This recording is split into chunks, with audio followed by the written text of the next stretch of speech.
It's always really lovely to celebrate success, and earlier today I was joined by some of the winners from this year's West Country Women Awards. Held recently in Plymouth, the awards recognise the outstanding contributions of women in their various fields and how they've inspired others. Winners Lexi Chambers and Jeanie Lynch came in with co-founder of the awards, Alexis Bowater. Lexi, first of all, I'm going to start with you. We've covered your story many times here on Spotlight and the challenges that you've overcome. When it comes to world records, you've got 5 of them. So what does a local award mean to you? It actually means a lot more than the records themselves. Why? Well, basically, I mean, you can get a record and you train for it, and it's wonderful getting the records, and they're there for me to kind of show what I've done in a way. But to be nominated by somebody, that means so much more, and to be nominated by somebody in the local area as well, and receive something from, you know, from home, from the place that I call home, the place that I love, it just means so much. Alexis, the awards in the 3rd year now. Did you ever dream that it would become this big with so many nominees?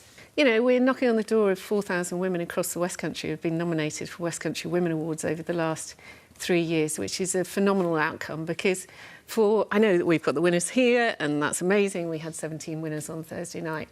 But for every single one of those 4,000 women who've been nominated, they get a gift from us, which is half-price training in public speaking and overcoming imposter syndrome, which is a present for life for them.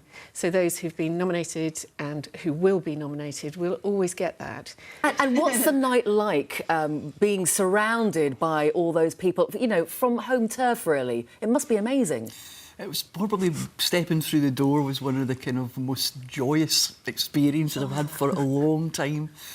Just the positivity in the room. There was no competition as such. People were just there for each other, and just the solidarity and support was absolutely gorgeous, and that was beautiful. Jeanie, you were the joint winner of the Combating Violence Against Women and Girls Award. How did you get there? How did you start? I've worked in roles for many years supporting children and young people, and then moved into the adult sector about 7 or 8 years ago.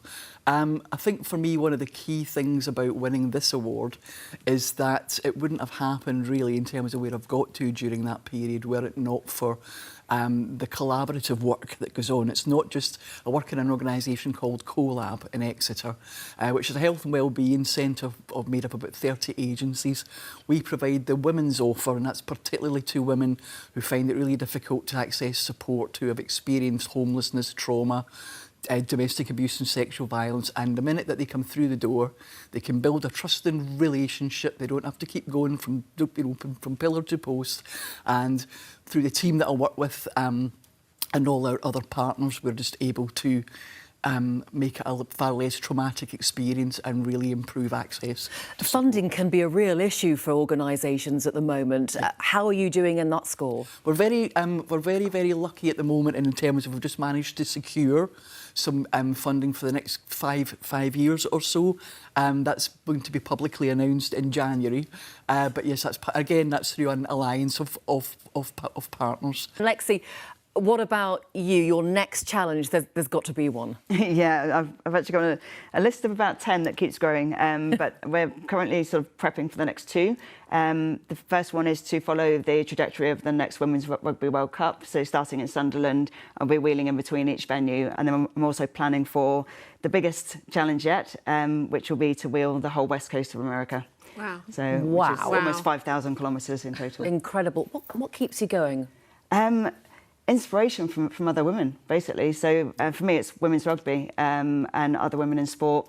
There's so many inspirational women out there that I sort of see time and time again that kind of get swept under the carpet, and they kind of get overlooked. And it's those women that I see that they kind of just sit back and go, whatever, it doesn't matter, I'll keep going. And they're so humble and so driven, and it's just incredible. And it's the same with women's rugby, exactly the same. We could keep going. We could talk for the whole half hour, I'm absolutely certain, but they're winding me up already. Thank you so much for coming in, all of you. And here's to speaking to some more winners, and to next year. It will continue, I'm sure. Thank you. Thank you.